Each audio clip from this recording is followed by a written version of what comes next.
এই যে রান্নাঘরটা গুছিয়ে নিলাম। স্ট্যান্ডটা কিছুদিন আগে কিনেছিলাম। এলোমেলো থাকে, তাই ভাবলাম একটু গুছিয়ে রাখলে ভালো লাগবে। আর স্ট্যান্ডটাও এটাও কিনেছিলাম। দেখেন তো জায়গাটা কেমন গোছানো গোছানো লাগছে না? এখানে একটা টিস্যু দিয়ে দিব আর সবুজের একটু ছোঁয়াও রাখলাম। দেখতে অনেক গোছানো লাগছে। আমার না সবসময় একটু গোছানো ভালো লাগে। সবার মতো করতে হবে, সবার মতো হতে হবে এমনটা নয়। নিজের মতো করে গুছিয়ে রাখলে আমার কাছে মনে হয় ভালোই লাগে। আর কাউকে মানে অনুকরণ করা ভালো, তবে কপি করা ভালো না। আসসালামু আলাইকুম, hello everyone, welcome back to my page, welcome back to my YouTube channel. যারা যেখান থেকে দেখছেন সবাইকে ওয়েলকাম জানাচ্ছি আজকে ছোট্ট এই ব্লগ দেখার জন্য।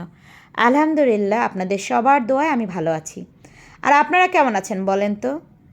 কারা কারা আলহামদুলিল্লাহ বলছেন আমি কিন্তু শুনতে পারছি। যে বা যারা আলহামদুলিল্লাহ বলে শুরু করেছেন, আপনি আসলে যতই সমস্যায় থাকুন না কেন, আল্লাহ নিশ্চয়ই আপনাকে ভালো রাখবেন।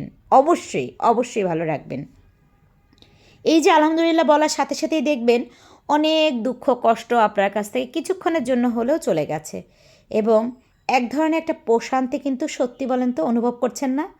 কিন্তু যে বা যারা বলছেন যে ভালো নাই, অনেক অনেক সমস্যার কোনো শেষ নাই, তাদের আসলে সমস্যার সত্যিই কোনো শেষ নেই। কারণ মহান শক্তির নিকট আপনি যত নতি স্বীকার করবেন, আপনি ততই শান্তি এবং প্রাপ্তি পাবেন।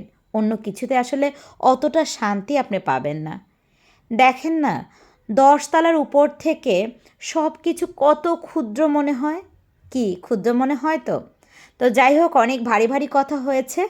আজকে এই কুয়াশা মাখা সকালবেলা থেকেই ব্লগটা শুরু করলাম। রান্নাঘরটা গোছানোই ছিল। আর আপনাদের ভাইয়া দেখেন যে পরিমাণ ঠান্ডা পড়ছে, এখন তার এই যে মাছগুলোকে এনে আমার আসলে কষ্ট বাড়ায় না, বাড়ালে তো তার হবেই না। যদিও আমাকে যে কাজে হেল্প করে সেই খালার জ্বর। কি যে করি, আমি যে কোন প্যারায় আছি। আমার এখানে যেই কাজ করতে আসে, মাসে দেখা যায় 7 থেকে 8 দিন তাদের ছুটি কাটাতেই হবে। কারণ হয় জ্বর, জমির প্রবলেম, তার হাজবেন্ড অসুস্থ, একটা না একটা কিছু সমস্যা থাকেই। ঘুরে উল্টে দেখা যায় কি 25 দিনের বেশি সব কাজই আমাকে করতে হয়। আর তাছাড়া যারা আমাদেরকে হেল্প করে তারা নিশ্চয়ই সব কাজ করে না, হয়তো 2টা বা 3টা বা 4টা কাজে হেল্প করে, বাকি কাজ কিন্তু নিজেরই করতে হয়। তো মাছগুলোকে কেটে এনেছিল, কেটে এনে মনে করেছিল যে আমার কষ্টটা কমিয়ে দিল, কিন্তু কি মনে হয় কষ্ট কম? মাছ ধুতে কিন্তু অনেক কষ্ট লাগে। দেখেন কতগুলো মাছ আনছে, তার মধ্যে অনেকগুলো মাছ কাটছে, কেটে আনছে, কিন্তু তারপরে এগুলোকে ধুয়ে টুয়ে ফ্রিজে রাখতে হয়। তো ধুয়ে টুয়ে সব আমি এরকম প্যাকেট করে করে রাখছি, কারণ এখন আমার কাছে একেবারেই সময় নেই। আর ছোটো দিনের বেলা, যদি এখন একটু বেলাটা বড় হয়েছে। আর এই ট্যাংরা মাছগুলো আমি এখন সিজারটা দিয়ে কেটে কেটে রেখে দিচ্ছি। বাকিগুলো কিন্তু কাটাই ছিল। আর মুরগি টুরগি ওগুলো ধুয়ে ধুয়ে রেখে দিচ্ছি। এরপরে তো রান্নাবান্না বোনাস হিসেবে আছেই। এই ঠান্ডার দিনে কেমন যেন আমার এত অলসতা লাগে, আর কাজ করতে একেবারেই মন চায় না। মন না চাইলেও কিচ্ছু করার নেই, কারণ আমাদের কপালটাই এরকম। মেয়ে মানুষদের যত কষ্টই হোক না কেন, যত যাই করেন না কেন, রান্না কিন্তু আপনাকে করতেই হবে। তো যত দ্রুতই আসলে কাজগুলো গুছিয়ে রাখা যায় ততই মঙ্গল। তো ওই কাজগুলো শেষ করে এখন ভাবলাম যে একটু শর্টকাট রান্না করব। তাই রান্না করতে চলে আসলাম। ফুলকপি আলু মাছ দিয়ে রান্না করব, আইড় মাছ দিয়ে। তো ভাবলাম পালং শাক আছে, অনেক দিন ধরে পালং শাক মাছ একসাথে রান্না করা হয় না।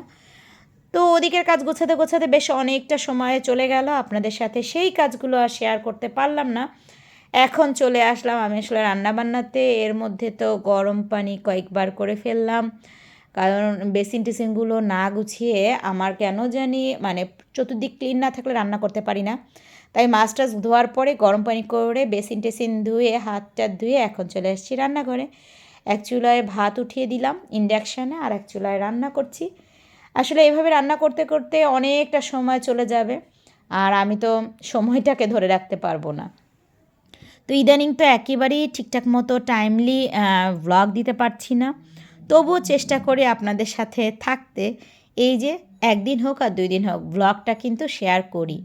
কেন শেয়ার করি জানেন? এই ভ্লগের মাধ্যমে আপনারা আমার ভিডিওগুলো হয়তো দেখতে পাবেন এবং ভালো মন্দ কমেন্ট করবেন। আর দিন শেষে যখন আমি বিছানায় বসে বসে আপনাদের কমেন্টগুলো দেখব, তখনই আমার মনে হবে যে সত্যিই আপনারা আমাকে ভিতর থেকে ভালোবাসেন, আপনারা মিস করেন এবং আপনাদের কারণেই কিন্তু এই ছোট্ট পেজটা খোলা। এটা পেজ বললে ভুল হয়, আমি সবসময় বলি এটা তো আমার পরিবারের মতো। তবে সবার কমেন্ট যখন পাই না তখন কিন্তু একটু কষ্টই লাগে। যেসব আপু ভাইয়ারা আমাকে সবসময় কমেন্ট করেন তাদেরকে অসংখ্য ধন্যবাদ জানাবো যে তারা শুধু লাইভে না, আপনারা ভিডিও আমাকে কমেন্ট করে আপনাদের কথা আরও বেশি করে মনে করে দেন। আজকে থেকে যারা যারা ভিডিও দেখছেন তারাও কিন্তু ছোট্ট করে একটু কমেন্ট করবেন, যাতে করে আমি বুঝতে পারি যে আমার কথা আপনাদেরও একটু হলে মনে পড়ে। জাস্ট মজা করলাম। তো আমি আয়ের মাছটাকে আসলে ভেজে রান্না করি না, কাঁচাই রান্না করি। তবে মাছটাকে ধুয়ে হলুদ, লবণ, মরিচের গুঁড়ো মাখিয়ে প্রায় আধা ঘন্টা রেখে দিই। কারণ আমি জানি না, ঢাকা শহরের মাছ খেতে আমার একই ভালো লাগে না। যদিও আপনাদের ভাইয়া আমাদের এখানে বসুন্ধরাতে একজন মাঝি আছে যিনি ভৈরব থেকে মাছ আনেন, আমরা ওনার কাছ থেকে কিনি। দামটা একটু বেশি পড়লেও ওনার মাছ মোটামুটি ভালোই। তো আপনাদের ভাই একটু বেশি দাম দিয়েই নিয়ে আসে, কিন্তু তারপরও কেমন জানি আমার না একেবারেই ইদানিং মাছ খেতে ইচ্ছা করে না। নিজে রান্না করি এই জন্য কি না জানি না। আর নিজে রান্না করলে কিন্তু একদম একঘেয়েমি লাগে, মাঝে মাঝে মনে হয় যে আসলে অন্য কারো রান্না খেতে ইচ্ছা করছে। অন্য কারো রান্না তখনই খাওয়া সম্ভব যখন কেউ দাওয়াত করবে, অথবা এখন আসলে ওইরকম যেহেতু কোথাও বের হওয়া হচ্ছে না, তাই দেখা যায় ম্যাক্সিমাম সময় বাইরে গিয়ে খেয়ে আসি। তো বাইরে তো আর গেলে তখন fried rice, chicken fry, pulao এগুলোই খাওয়া হয়, বাঙালি খাবার কিন্তু খুব কম খাওয়া হয়। তো একবেলা যদি আপনি একটু রিচ ফুড খান আর একবেলা কিন্তু ভালো লাগবে না। তাই আপনাদের ভাইয়ার পছন্দ হচ্ছে ঘরের রান্না। যত কষ্টেই থাকুক, যত ঝামেলাই থাকুক, সে বলে যে তুমি একটা তরকারি রান্না করো তবুও যেন আমরা শান্তি মতো খেতে পারি। জানি না আসলে আমার রান্না তাদের কাছে কতটা মজা লাগে, যখন এই কথাটা বলে যে তুমি একটা তরকারি রান্না করবে সেটাই আমরা শান্তি করে খাবো, তখন একটু হলেও মনে আমার শান্তি লাগে যে ঠিক আছে, আমার কষ্টটা তাহলে সার্থক, যে আমি একটা তরকারি রান্না করলেও আপনাদের ভাইয়ারা সেটা খুব হাসি মুখে খেয়ে ফেলে। তো আপনাদের সাথে কথা বলতে বলতে আজকে ওই যে দেরি হয়ে গেছে, তাই একটা রান্নাই শেয়ার করলাম, না হলে কিন্তু ভিডিওটা অনেক বড় হয়ে যাবে। তো আমি যেটা রান্না করলাম ফুলকপি, আলু, টমেটো দিয়ে আয়ের মাছ, এরপরে একটু আমি দিয়ে দিলাম পালং শাক। পালং শাক কিন্তু খাওয়া খুব ভালো। তো আজকের রান্না তো এখানেই সমাপ্তি হয়ে যাচ্ছে, এরপর অন্যান্য কাজ আছে। তো রান্নাটা শেষ করতে করতে আমিও আজকে চলে যাচ্ছি।